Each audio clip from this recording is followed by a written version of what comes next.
അഭിനയം പ്രൊഫഷണലായി സ്വീകരിച്ച ശേഷമാണ് രേണുസുതി വൈറലായതും സോഷ്യൽ മീഡിയ ചർച്ചാ വിഷയമായി തുടങ്ങിയതും. സന്നദ്ധ സംഘടന നിർമ്മിച്ച് നൽകിയ വീഡിയോനെ വിമർശിച്ചതോടെ രേണുവിന് എതിരെ സുധിയുടെ സ്നേഹിക്കുന്നവർ പോലും തിരിഞ്ഞു. സുധിയുടെ മരണത്തിന് മുമ്പും ശേഷവും പലവിധ സഹായങ്ങൾ ചെയ്തിട്ടുള്ള കലാകാരനായ താജ് പത്തനംതിട്ട പോലും ഇന്ന് രേണുവിന് എതിര ഭാഗമാണ്. ഒരുപാട് പേരുടെ പണവും പ്രാർത്ഥനയും കൊണ്ട് നിർമ്മിച്ച വീടിനെ വിമർശിച്ച രേണുവുമായി സൗഹൃദം സൂക്ഷിക്കാൻ താല്പര്യമില്ലെന്ന നിലപാടിലാണ് ഇപ്പോൾ താജ്. എത്രയോ കലാകാരന്മാർ മരിച്ചുപോയിട്ടുണ്ട്. അതിൽ പലരുടെയും ഭാര്യമാർ വിധവകളാണെന്ന് കഴിയുന്നത്. അവർക്കൊന്നും ഇല്ലാത്ത പ്രിവിലേജ് എന്തിനാണ് രേണുവിന് കൊടുക്കുന്നത്? ഇനി ഞാൻ രേണുവിൻ്റെ പിതാവിനെ വിളിക്കുകയോ അവർ വിളിച്ചാൽ എടുക്കുകയോ ചെയ്യില്ല. ആ കുടുംബത്തോട് എനിക്കൊരു കടപ്പാടും ഇനിയില്ല. ഞാൻ ഇനി അവരുടെ കാര്യത്തിൽ ഇടപെടില്ല.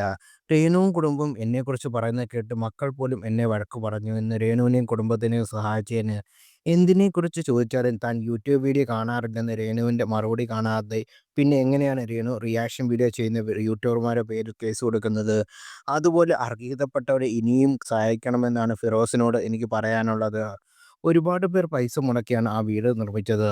ഗൃഹപ്രവേശന ദിവസം ഞാൻ സുധിയുടെ വീട്ടിൽ നിന്ന് ഭക്ഷണം കഴിച്ചില്ല. ഫിറോസ് ആ വീടിന് വേണ്ടി ഒരുപാട് കഷ്ടപ്പെട്ടിട്ടുണ്ട്. പക്ഷേ രേണുവും കുടുംബവും അദ്ദേഹത്തിനോട് നന്ദികേട് കാണിച്ചു.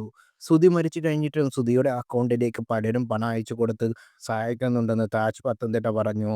സുധിയുടെ മൂത്ത മകന് വേണ്ട സഹായങ്ങൾ എത്തിക്കാൻ ഇപ്പോഴും താജ് സന്നദ്ധ സംഘടന കാണിക്കുന്നുണ്ട്.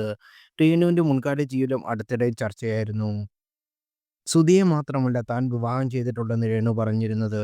എന്നാൽ അത് സത്യമല്ലെന്ന് പിന്നീട് പുറത്തു വന്നു. പക്ഷേ രേണു അത് സമ്മതിക്കാൻ കൂട്ടാക്കിയില്ല. ഇപ്പോഴിത് ആദ്യമായി രേണു അത് തുറന്ന് സമ്മതിച്ചിരിക്കുകയാണ്. ഒരു അഭിമുഖത്തിൽ സംസാരിക്കുകയായിരുന്നു രേണു. "സുധിച്ചേട്ടൻ ജീവിതത്തിലേക്ക് വരും മുമ്പ് എനിക്കൊരു ലൈഫ് ഉണ്ടായിരുന്നു. അത് സുധിച്ചേട്ടനും അറിയാം. ആ ലൈഫിനെക്കുറിച്ച് ഞാൻ ഇതുവരെയും പുറത്ത് പറയാതിരുന്നത് സുധിച്ചേട്ടൻ്റെ വാക്ക് മാനിച്ചാണ്.